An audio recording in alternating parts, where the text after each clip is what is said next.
Hi, my name is Summer. I'm pretty new to YouTube and I want to start making presentations and start discussing the education behind aromanticism. I would really like to talk about all queer issues, but aromanticism is a first, especially since it is underrepresented, and I'm a romantic too, so a little bit of bias there. Um, yeah, this is my first presentation really that didn't involve school.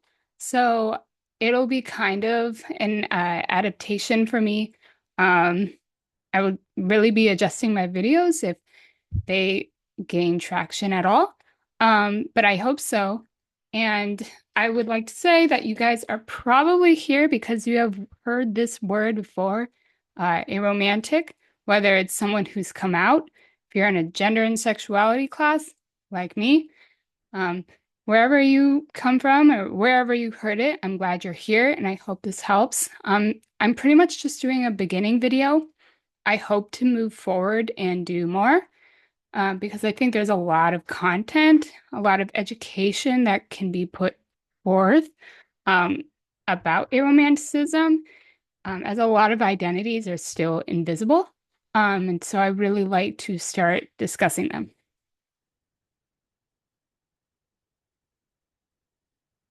So without further ado, I first am talking about the asexual community. This timeline is kind of all over the place, but really I kind of wanted to hit some key points before I move forward. So the asexual community, as you may have heard, asexual, uh, asexual individuals experience limited to no sexual attraction.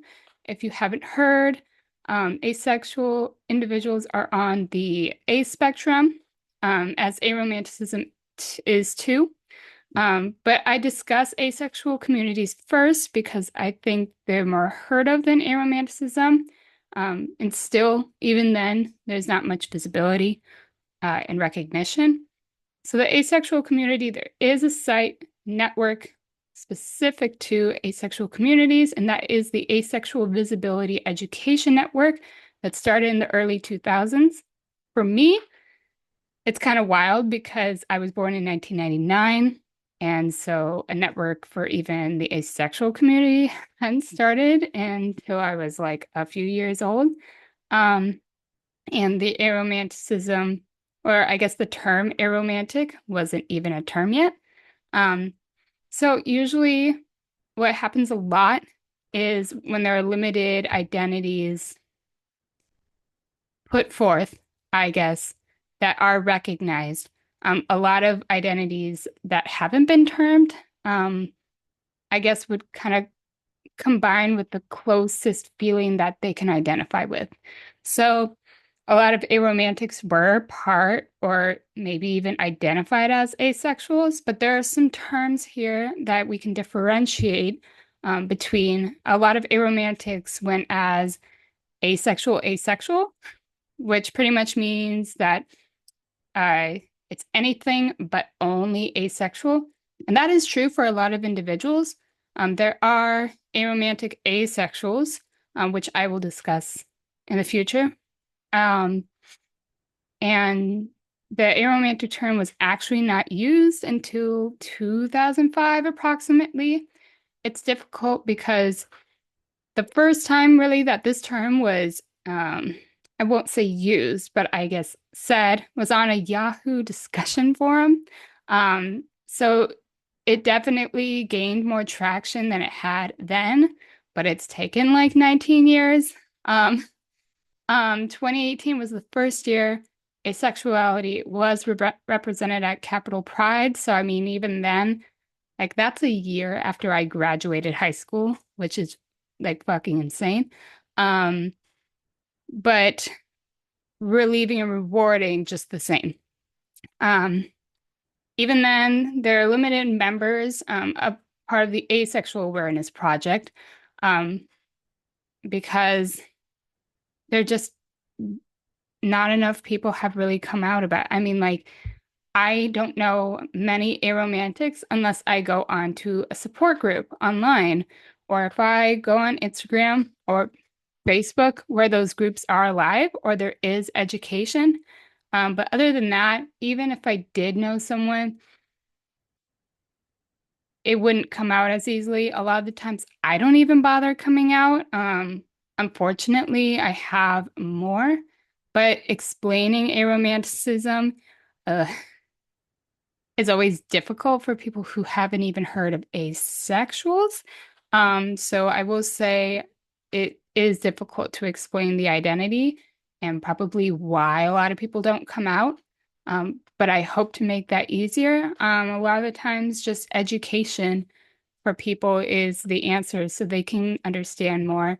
Not that you should understand to accept people, of course, um, but really just so they can understand the barriers and struggles that people with like more lost identities or really all queer identities experience. I think it's very vital to acknowledge and know about, which is kind of the goal here.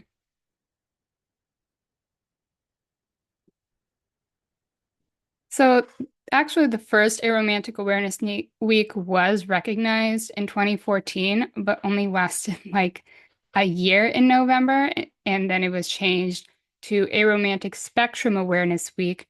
I will talk about later the spectrum of aromanticism, but it was changed to that to recognize all identities within the aromantic spectrum. It's now ironically held in late February after Valentine's Day. I was kind of like laugh at that.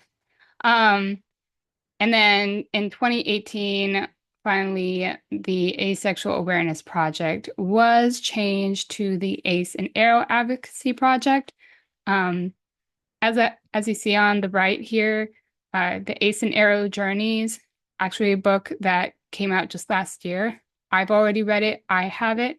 It's an amazing book to really discuss the experiences of people of different identities, how we like to identify, the struggles we face, the experiences we've had, really up to coming out and even further. I really uh, recognize it as um, a book that really even helped explain who I am and kind of some self-discovery. And there aren't a lot of books that have aromanticism in it. Obviously, this book is directed for those who are asexual or aromantic or both, or anyone who wants to know.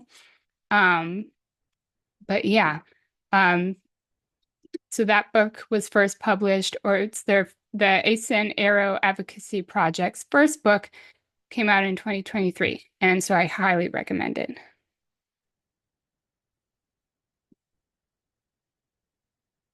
So on to the next slide about what aromanticism is in general. Aromanticism describes someone who doesn't feel romantic attraction or minimal attraction. I personally I identify as aromantic. Whether I'm a different or an identity within the aromantic spectrum is kind of up to debate for myself, even. I really don't identify with any of the identities within the spectrum. Um, so I just identify as aromantic because I don't feel limited to those identities. But that's the way I identify.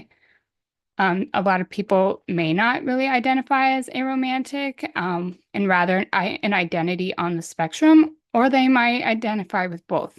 That's really up to the person.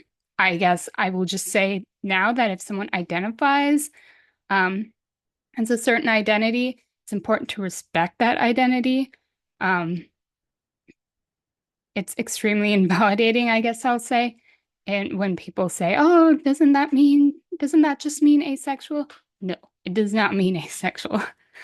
So other terms for aromantics are aro and aspec. Aspec, really, you can say that if you're on the A spectrum in general. So there are, it's not just it's not just attraction based.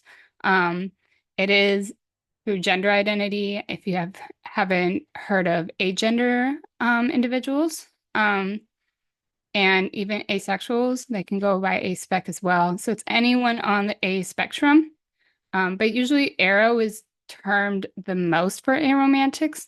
Um, I definitely go by that unless I'm describing it to someone for the first time, in which they would not know what that would mean. So under the A spectrum, I already said asexuals, um, agender individuals on the A spectrum. And then, of course, aromanticism has its own spectrum, which I will describe. There are many different identities, such as the demi-romantic and cupido-romantic. Um, Demi-romantic really refers to someone who feels romantic attraction when they feel an emotional connection. Cupido-romantic refers to someone who feels romantic attraction or who doesn't feel romantic attraction but desires a romantic attraction. Again, asexuality is someone who doesn't feel sexual attraction or minimal attraction. And even with asexuality, I guess I'll say that there is a spectrum there. Um, so I hope to even discuss asexuality, but I also recommend listening to people who do identify as asexual, as I do not. Um, so there is a spectrum there that should be paid attention to as well. And then there is a difference between sexual and romantic attraction. Um, I hope to, again, I guess I say that a lot, but I hope to discuss more about different attractions because there are, and I try to explain it, and there is no understanding, which I understand that not everyone's going to understand it. All the more reason for me to discuss it.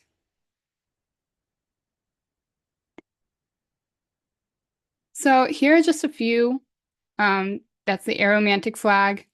There's demi-romantic, aro ace, Cupido romantic. As I said before, the aromantic and some people identify as aromantic and asexual. So a lot of the times it's shortened to aro ace, as in aromantic asexual. Um, I hope to discuss more of these identities in future videos. So right now I've just got a few listed.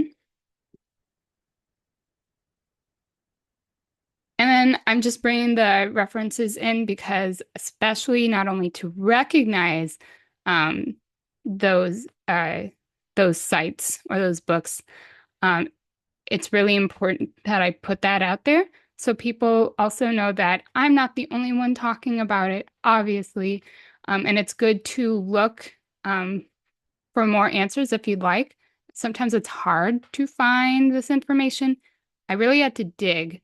Um, Unless it's like a network or the advocacy project, it's very difficult to find a lot of information on this identity. Even with the asexual community, it's difficult to find. So I really wanted to just put this out here as a beginner video. I hope that some of your questions were answered. If not, I want to continue rolling with this. So I really appreciate feedback about how it could be better. I definitely hope to be better. So otherwise, I'm glad that this is my first video, and I'll see you guys later.